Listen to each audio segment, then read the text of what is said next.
El sol de la mañana entraba por las ventanas de mi taller, iluminando las partículas de polvo que flotaban en el aire cargado del aroma metálico que tanto amaba.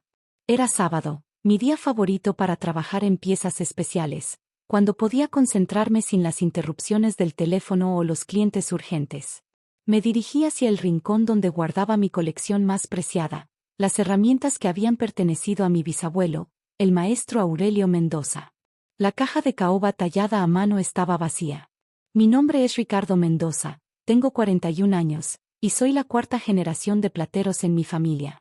Durante 15 años he trabajado con esas herramientas del siglo XIX, martillos de forja únicos, cinceles de precisión quirúrgica, y tenazas que habían sido templadas con técnicas que ya nadie conoce. No eran simplemente instrumentos de trabajo, eran reliquias familiares que habían creado algunas de las piezas de joyería más exquisitas que México había producido. Con las manos temblorosas, revisé cada cajón, cada rincón del taller. Quizás las había movido para limpiarlas. Quizás había tenido un momento de distracción y las había guardado en otro lugar. Pero conocía cada centímetro de mi espacio de trabajo como conocía las líneas de mis palmas. Subí las escaleras hacia la casa principal, mis pasos pesados resonando en los escalones de madera. Las voces de Valeria, mi esposa, y su hermano Javier llegaban desde la cocina, mezcladas con el sonido de papeles siendo movidos y el tintineo de calculadoras. Con esto ya tenemos suficiente para el depósito del local, decía Javier, su voz llena de emoción emprendedora. El salón va a ser increíble, Val. Vamos a revolucionar el negocio de las uñas en la zona. Me detuve en el marco de la puerta, observando cómo tenían esparcidos por toda la mesa de roble planos arquitectónicos, catálogos de equipo de salón, y una laptop abierta mostrando diseños de interiores en tonos rosa y dorado.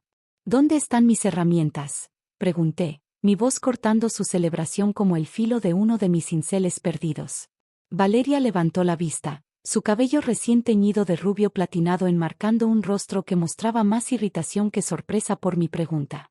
«Ay, Ricardo, no empieces con tus dramas», suspiró, sin siquiera pausar en su revisión de facturas. Javi y yo tomamos una decisión de negocios. Necesitábamos capital inicial para el salón. El mundo pareció inclinarse bajo mis pies.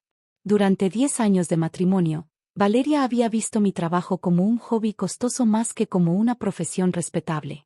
Para ella, yo era simplemente un artesano que jugaba con cositas brillantes en lugar de buscar un trabajo real en una oficina. «Vendiste las herramientas de mi bisabuelo», dije lentamente, mi voz apenas controlada. «Solo son pedazos de metal oxidado», respondió con esa sonrisa condescendiente que había perfeccionado a lo largo de nuestro matrimonio.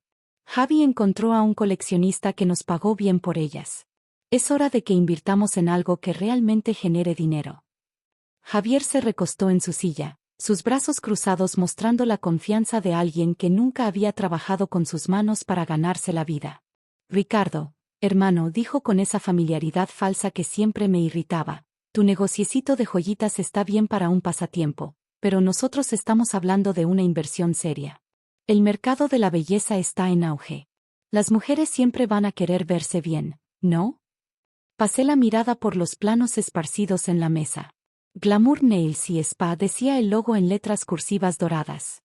El local que habían elegido estaba en una plaza comercial nueva, con una renta que sabía que costaría más de lo que mi taller generaba en 2 meses.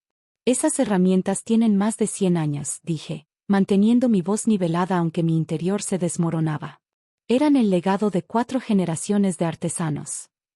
«Exactamente», exclamó Valeria, como si hubiera hecho una revelación brillante. 100 años de estar juntando polvo. Era hora de que sirvieran para algo útil. Se puso de pie y caminó hacia la ventana que daba vista al jardín que había descuidado durante meses, demasiado ocupada planeando su nuevo negocio. «Mira, Ricardo», continuó, su tono adoptando esa paciencia exagerada que usaba cuando explicaba algo que consideraba obvio, «ya no estamos en el siglo pasado. La gente ya no quiere joyas hechas a mano que toman semanas en terminarse. Quieren cosas rápidas, modernas, que puedan comprar en el centro comercial». Javier asintió vigorosamente, claramente sintiendo que tenía el apoyo necesario para expresar sus verdaderas opiniones. «Además, hermano, seamos honestos. ¿Cuándo fue la última vez que tuviste un cliente que realmente pagara lo que vale tu trabajo? Estás perdiendo dinero manteniendo ese taller. Sus palabras fueron como martillazos en metal frío, pero no por las razones que él pensaba. Era cierto que mis clientes regulares no siempre entendían el valor real de la joyería artesanal. Pero también tenía clientes especializados, coleccionistas y museos que pagaban muy bien por piezas únicas. Clientes que Valeria y Javier nunca habían conocido porque nunca se habían molestado en preguntar sobre los aspectos más sofisticados de mi trabajo. ¿A quién se las vendieron?, pregunté. Valeria intercambió una mirada con su hermano antes de responder. A un señor mayor que tiene una tienda de antigüedades en Coyoacán. Se llama, ¿cómo era, Javi? Maestro Herrera, respondió Javier, consultando una nota en su teléfono. Muy amable el señor. Nos dijo que eran piezas interesantes para su colección. Maestro Herrera. El nombre me golpeó como un rayo. Agustín Herrera había sido el mentor de mi abuelo en los años 50, un artesano legendario que había trabajado con las familias más prominentes de México. Había oído su nombre toda mi vida, pero nunca había tenido el honor de conocerlo. Se suponía que había cerrado su taller hace décadas. ¿Cuánto les pagó?, pregunté, aunque ya temía la respuesta. 15,000 pesos, dijo Valeria con orgullo. Nada mal por unas herramientas viejas, ¿verdad? 15,000 pesos. Habían vendido herramientas que valían fácilmente 100 veces esa cantidad por menos de lo que costaba una semana en el salón que planeaban abrir. Sin decir otra palabra, subí a mi oficina y cerré la puerta. Con manos temblorosas, busqué en mi archivo personal la carpeta que contenía la documentación histórica de las herramientas de mi bisabuelo. Fotografías de piezas famosas que había creado, cartas de reconocimiento del gobierno, incluso un artículo de una revista de 1923 que lo describía como el orfebre más talentoso de su generación. Marqué el número de mi abogado, la licenciada Sánchez, que había manejado los asuntos legales de mi taller durante años. Licenciada, necesito su ayuda urgentemente, dije cuando contestó. Mi esposa vendió herramientas de valor histórico sin mi consentimiento. Ricardo, ¿estás seguro de que estaban en tu nombre legal?, preguntó con preocupación profesional. Completamente. Tengo toda la documentación de herencia desde mi bisabuelo. También tengo certificados de autenticidad del Instituto Nacional de Antropología. Hubo una pausa. Eso constituye venta ilegal de patrimonio cultural protegido. Pero dime, ¿quién las compró? Un señor llamado Agustín Herrera, en Coyoacán. Otra pausa, esta vez más larga. Ricardo, si es el maestro Herrera que conozco, esto podría ser más complicado de lo que piensas. Él es uno de los coleccionistas más respetados del país. Si compró esas herramientas, tenía una razón muy específica. Esa tarde conduje hasta Coyoacán, mis manos sudorosas aferradas al volante. La dirección que Javier había anotado me llevó a una calle adoquinada en el corazón del barrio histórico, frente a una casa colonial que había sido convertida en taller y galería. Un letrero discreto de latón decía Herrera, Artes y Oficios Tradicionales. A través de las ventanas pude ver vitrinas llenas de piezas exquisitas, herramientas antiguas, y fotografías de artesanos famosos. La puerta se abrió antes de que pudiera tocar, revelando a un hombre de cabello blanco y ojos penetrantes que debía tener cerca de 80 años. Ricardo Mendoza, dijo con una sonrisa que irradiaba sabiduría y calidez. He estado esperándote toda la tarde. Maestro Herrera, logré decir, sintiendo de inmediato el peso de estar en presencia de una leyenda viviente. Pasa, por favor. Tenemos mucho de qué hablar. Su taller era un museo viviente. Herramientas de todos los periodos de la historia mexicana colgaban de las paredes, organizadas con precisión científica. En el centro de todo, sobre una mesa de trabajo de caoba, estaban mis herramientas familiares. Estas herramientas, dijo el maestro Herrera, tocando reverentemente uno de los martillos, pertenecieron al maestro Aurelio Mendoza. Fui su aprendiz durante 3 años en los años 40. El mundo se detuvo. Durante toda mi vida había oído historias sobre el misterioso mentor de mi bisabuelo, pero nunca había conectado el nombre con el legendario maestro Herrera. Aurelio fue el artesano más talentoso que conocí, continuó, sus ojos brillando con recuerdos lejanos. Estas herramientas las hizo él mismo, templando el metal con técnicas que aprendió de los maestros prehispánicos. No hay otras como estas en el mundo. Levantó uno de los cinceles, examinando su filo con ojo experto. Cuando tu esposa y su hermano vinieron esta mañana, supe inmediatamente lo que tenía frente a mí. También supe que no tenían idea del tesoro que estaban vendiendo. ¿No tienen idea?, repetí, aunque ya conocía la respuesta. Me dijeron que eran herramientas viejas que habían encontrado en el taller de su esposo. Cuando les pregunté si tú sabías de la venta, intercambiaron miradas nerviosas y dijeron que era una sorpresa. El maestro Herrera caminó hacia un archivero antiguo y extrajo una carpeta gruesa. Ricardo, estas herramientas no solo son valiosas por su antigüedad. Son parte de la colección que el gobierno mexicano ha estado tratando de reunir para el Museo Nacional de Artes y Oficios. Cada pieza está valuada en más de 200,000 pesos. Mi respiración se cortó. La colección completa valía más de 2 millones de pesos, y la habían vendido por 15,000. Pero hay algo más, continuó el maestro. Tu bisabuelo dejó instrucciones específicas sobre estas herramientas. Si alguna vez salían de la familia sin el consentimiento del heredero directo, yo tenía que intervenir. Abrió la carpeta y me mostró documentos que nunca había visto. Cartas de mi bisabuelo dirigidas al maestro Herrera, un testamento que establecía las condiciones de herencia, y fotografías de él trabajando con esas mismas herramientas. Aurelio sabía que futuras generaciones podrían no entender el valor de su legado. Por eso me nombró custodio protector de las herramientas. Legalmente, cualquier venta no autorizada debe pasar por mi aprobación. ¿Eso significa qué? Significa que la venta es nula. Pero más importante, significa que es hora de que sepas la verdad completa sobre tu herencia. El maestro Herrera me llevó a la parte trasera de su taller, donde había un área que parecía un archivo histórico. Las paredes estaban cubiertas de fotografías, documentos y bocetos que documentaban décadas de trabajo artesanal.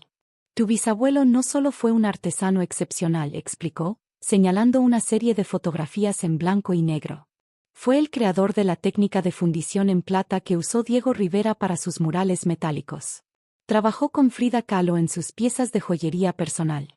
Sus técnicas están documentadas en el Archivo Nacional de Artes Aplicadas. Una de las fotografías mostraba a mi bisabuelo trabajando junto a personalidades que reconocí de libros de historia del arte mexicano. Las herramientas que heredaste no son solo instrumentos de trabajo, Ricardo.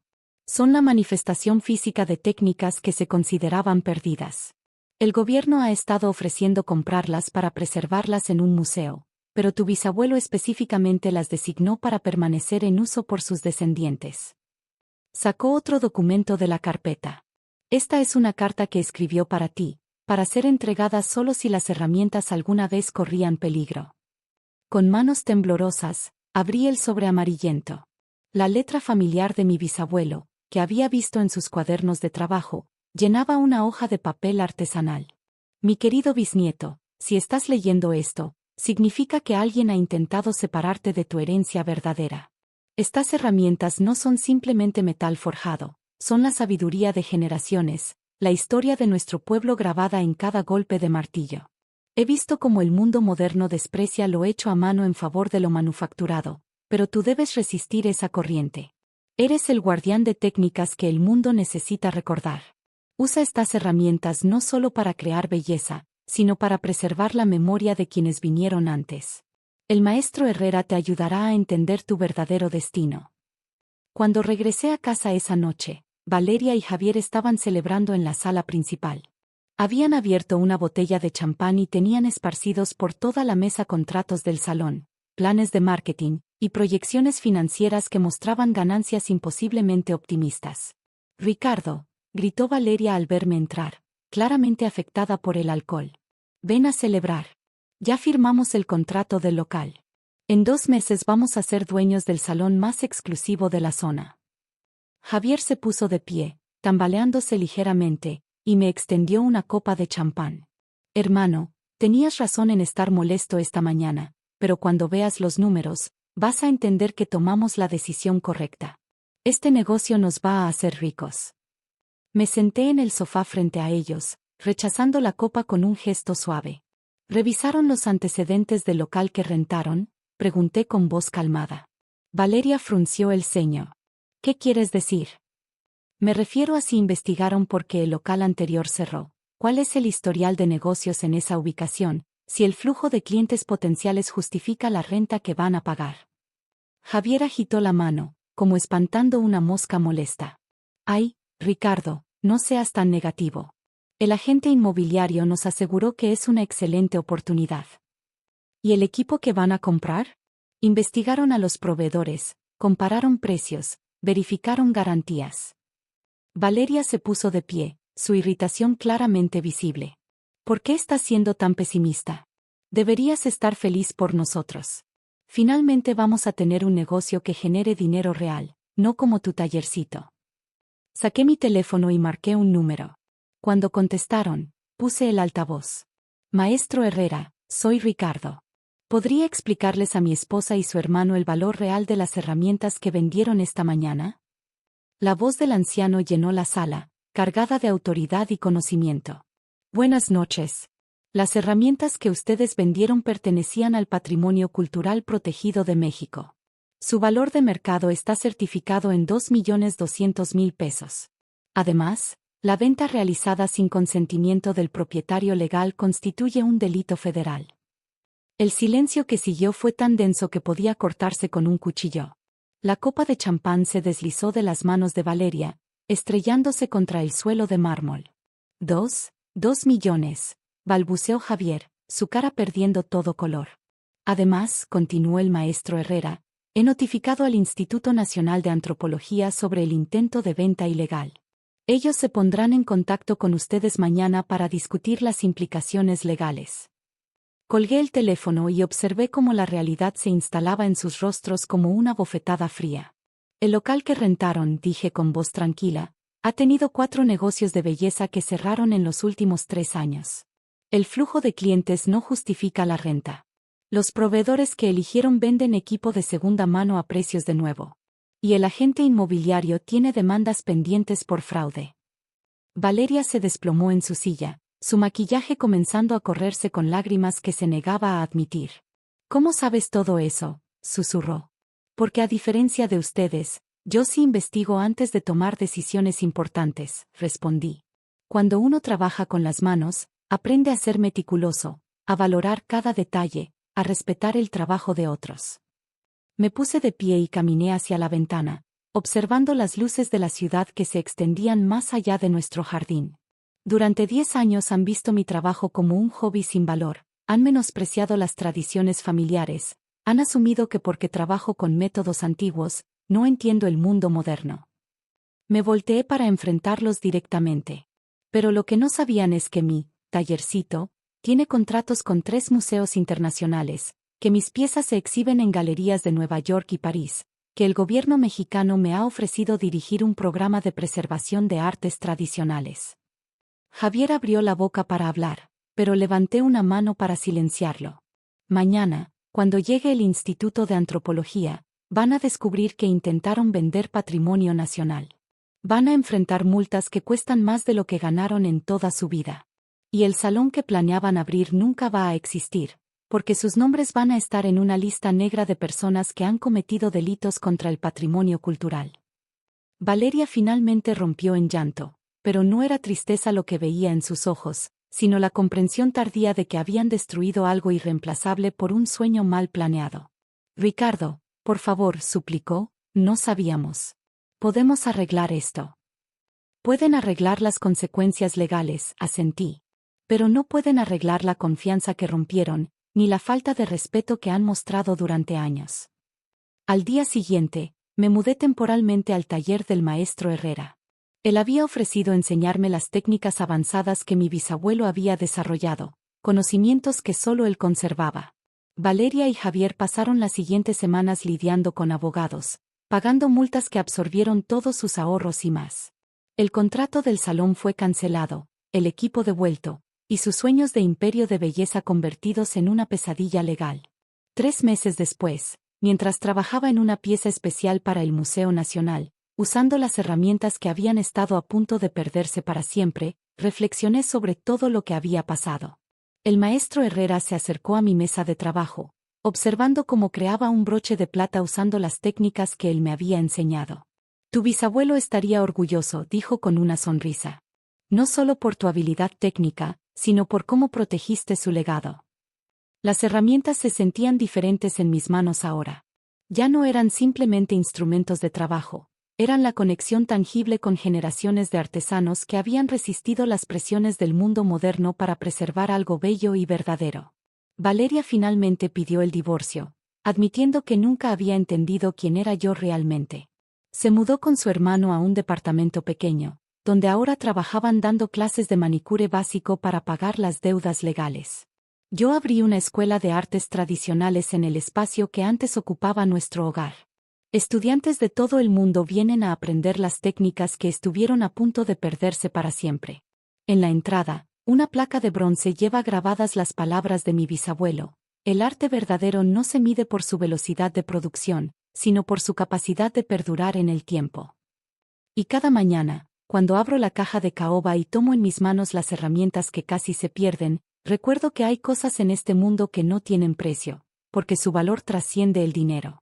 Son los guardianes de la memoria, los protectores de la belleza, los puentes entre el pasado y el futuro. Mis herramientas no eran pedazos de metal oxidado. Eran la historia viva de México, forjada en acero y templada en tradición. Y ahora, finalmente, están donde siempre debieron estar, en las manos de alguien que comprende su verdadero valor.